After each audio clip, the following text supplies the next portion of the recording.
በ1983 ዓመተ ምህረት በአለማያ ግብርና ዩኒቨርሲቲ በአሁኑ ሐረሚያ የሶስተኛ ዓመት ተማሪ ነበርኩ። የዓመቱ ትምህርታችንን ወደ ማገባደድ አካባቢ ሳለን ተማሪዎች ወደ ወታደራዊ ማሰልጠኛ ተቋማት ሄደው እንዲሰለጥኑና በወቅቱ የነበረውን የእርስ በርስ ጦርነት ከመንግስት በኩል እንዲሰለፉ ተወሰነ። በዚሁ መሰረት ተማሪዎች ሁሉ ወደ በላቴ ወታደር ማሰልጠኛ እንዲዘምቱ ሲደረግ እኔም እንደ ተማሪነቴ ወደ ማሰልጠኛው ለመሄድ በግቢው ውስጥ የሚደረገውን ወታደራዊ የጤና ምርመራ ለማድረግ ተሰለፍኩ።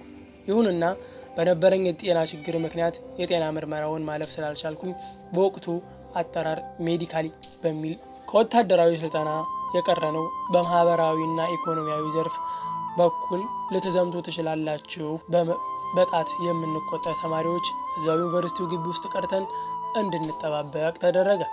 በዚህ አጋጣሚ ግቢ ውስጥ የቀረነው ተማሪዎች ቁጥራችን በጣም ትንሽ ስለነበረ ካሉት ህንጻዎች በአንደኛው ህንጻ ተሰባስበን ራሳችን ፈቃድ በየክፍሎቹ እንዲሁ ተከፋፍለን መኖር ስንጀምር የዚህ ጽሑፍ ታሪክ ባለቤት የሆነውን ሰው የመገናኘት እድሉን አገኘሁ። ይህ ሰው በሚገርም ሁኔታ ምናልባትም በሚያሳፍረኝ ሁኔታ ስሙን አሁን በእርግጠኝነት የማላስታውሰውና የት እንዳለ እንኳን በህይወት ስለመኖሩም እንኳን መረጃ የሌለኝ በመሆኑ የልቤ ሐዘን ከባድ ነው። ይሁንና አሁን የምነግራችሁን ታሪክ ከዚህ ሰው የሰማሁት ነው። የነገርህን ታሪክ አስታውሰህ ስሙን ግን እንዴት ልትረሳ ቻልክ ብሎ የሚጠይቅ አንባቢ ይኖራል። ጥሩ ጥያቄ ነው። ለምን እንደሆነ ግን መልስ የለኝም። ይህ ሰው በእድሜ ከኛ በጣም ተለቅ ያለ በ1960ዎቹ መጨረሻ አካባቢ በኢህአዴግ አባልነት ተጠርጥሮ በደርግ እስር ቤት ውስጥ ግርፋት የደረሰበትና ረጅም የእስር ጊዜ ያሳለፈ ነው። በዚህ ግርፋት የተነሳ እግሮቹ ላይ በደረሰበት ጉዳት እንደ ልብ ፈጠን ብሎ ለመራመድ የማይችል ጸባይ ለስላሳ ተጫዋችና የዋህ ሰው እንደነበር አስታውሳል። ከደርግ እስር ቤት የተረፈችውን ህይወቱን በተስፋ ሞልቶ የግብርና ሳይንስ በዲፕሎማ ካጠና በኋላ የተወሰነ ጊዜ ስራ ሰርቶ በኋላ ከኛ ጋር የዲግሪ ትምህርት ለመቀጠል አድቫንስ ስታንዲንግ በሚል ፕሮግራም የገባ ሰው ነው። በህይወቱ ብዙ መከራ እንግልት ስላየ ማጣትና ማግኘት የሚያውቅ ስለነበረ ከእርሱ ጋር መኖር ብዙም ከባድ እና የሚያስቸግር አልነበረም። ይህ ሰው በጣም ከሚወዳቸው ነገሮች አንዱ ምናልባት በእስር ቤት በተዘጋ በር ውስጥ ለረጅም ዓመታት ስላሳለፈ ሊሆን ይችላል ብዬ አስባለሁ። ከቀኑ 11 ሰዓት ሁሌ ረጅም የእግር ጉዞ ማድረግ ይወዳል። ዶርም ውስጥ መቀመጥ ይጨንቀዋል። በዚህ ረጅም የእግር ጉዞ ሁል ጊዜ አብሬው እንዲሄድ ይፈልግ ነበር። እኔም ደግሞ የእግር ጉዞ ማድረግ ብዙም ደስ አይለኝም። ይልቁንም ከአልጋዬ ላይ ሆኜ ዝም ብሎ ከላይብረሪ እየወሰዱ ማንበብ አለበለዚያ ደግሞ ቁጭ ብሎ ማውራት የሚቀነኝ አይነት ሰው ነበር። እናም ሁል ጊዜ አብሬው እንዲሄድ ለማግባባት የማያደርገው ጥረት ብዙ ጊዜ ባይሳካለትም አልፎ አልፎ አብሬው እሄዳለሁ። እንደተለመደው አንድ ቀን ስማ እስኪ ዛሬ ቀኑ ደስ ይላል፣ አየሩ ነፋሻማ ነው፣ አሁን ወተን በዚያ በሐይቁ በኩል አድርገን ዞረን ብንመጣ ምን ይመስላል አለኝ። ሐይቁ የሚለው ከግቢያችን በስተደቡብ ምዕራብ የሚገኘው የሐሮማያ ሐይቅ ሲሆን የዩኒቨርሲቲው ግቢ ከዚህ ሐይቅ ጋር ተጎራባች ነው። እንደተለመደው አይ ደክሞኛል አልኩት። ሁልጊዜ ማባበሉ ሲሰለቸው ድንገት ቁጭ አለና ዝም ብሎ የሆነ ነገር ማውራት ጀመረ።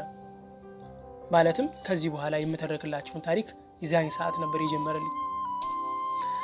5 ደቂቃ ከተረከልኝ በኋላ ዝም ብሎ ሳይጨርስልኝ ተነሳና ጫማውን አድርጎ ከዶርሚተሪ ወጥቶ መሄድ ጀመረ። እኔም ታሪኩ ስላጓጓኝና ልቤን ስላንጠለጠለው በፍጥነት ጫማዬን አድርጌ ተከትዬው ሄድኩ። ጥሩብኝ ተረትና ታሪክ እወዳለሁ። የምንኖርበትን ህንጻ ለቀን ወደ ሐይቁ አቅጣጫ ቁልቁል በዝግታ እጆቹን ከኪሱ ከቶ እየተራመደ ሲሄድ እኔ ከጎኑ ሆኜ እህሺ ሲገርም እላለሁ። እርሱ በዝግታ ተረቱንም መንገዱንም ይዞ ይራመዳል። እኔም ሳይታወቀኝ በተረቱ ወይንም በታሪኩ ተገዝቼ እርሱ የሚፈልገውን የእግር ጉዞ የሚፈልገውን ርቀትና ጊዜ ከተጓዘ በኋላ ተመልሰን ወደ ዶርማችን ስንመለስ ታሪኩም አላበቃም ነበር። ለዛሬው እዚህ ጋር ይብቃ አለኝ ዶርም ስንደርስ። እንዴ እንደዚህማ አይሆንም ትጨርስልኛለህ አልኩት። አይ ነገርኩህ እኮ ነገ ቀጥልልሃለሁ አለኝ። ይህንን ያቆመበት ቦታ በታሪኩ መካከል ስለማስታውሳችሁ እናንተም ወጣቱን ልቤን እንዳንጠለጠለው ልትረዱት ትችላላችሁ። ለማንኛውም በዚህ መልክ ማታ እራት በልተን ስንመለስ ብለምነው ባደርግ ብሰራ ምንም ሊቀጥልልኝ አልፈለገም። ስለዚህ የሚቀጥለው ቀን 11 ሰዓት መጠበቅ ነበረብኝ። በሚቀጥለው ቀን ይህንን ትረካውን ቀጠለ። ያን ቀን አላለቀም ነበር። ንዝንዝ ሳደርገው ደግሞ እስኪ የሰማኸውን ለማብሰልሰል ለራስ ጊዜ ይኖረ እያለ ይቀልድብኛል። ብቻ እንዲህ እያደረገ የእግር ጉዞውንም ተረቱንም ለቀናት ቀጠለ። ይሁንና የሚነግረኝ ትረካ ፍጻሜ ሳያገኝ ጀግናው የኢህአዴግ ሰራዊት አዲስ አበባ ገባ የሚል ዜና ሰማንና በእግር እየተንሸራሸርን ጣፋጭ ትረካ የምንሰማበትን የምናጣጥምበትን ስሜት ጠፍቶ በጭንቀት ተዋጠን። ከቤተሰቦቻችን ጋር የምንቀላቀልበት ጊዜ እየናፈቀን ሁላችንም ተሸበረን። ተረቱንም ሳይጨርስልኝ እነሆ ለመለያየት በቃን። ሁላችንም ወደ ቤተሰቦቻችን በብዙ ጭንቀት ተጉዘን ከደረስን ከወራት በኋላ ወደ ግቢ ብንመለስም ይህ ሰው ተመልሶ ወደ ግቢ ስለመምጣቱ እርግጠኛ አልነበርኩም። ምክንያቱም የ2 ዓመት ትምህርት በ1 ዓመት የመጨረስ ስለነበረብን ወከባ ላይ ነበር። በዛ ላይ የጥናት መስካችን ስለሚለያይ ይመስለኛል። ያም ሆነ ይህ የታሪኩን ፍጻሜ ሳይነግሪ በመቅረቱ ሁል ጊዜ ይቆጨኛል። የተረከው ፍሰት ተከትዬ በምናቢ ልጨርሰው ልጻፈው እልና መብቱን የተጋፋሁት ስለሚመስለኝ አቅማጣለሁ። ይሁን እንጂ እርሱን የተረከልኝን ያክል ባይሆንም እንኳን በተቀራረበ ትውስታ የነገባቢ ለማካፈል ወሰንኩ። ተረቱ ሲጀምር እንዲህ ብሎ ነበር። Next part 1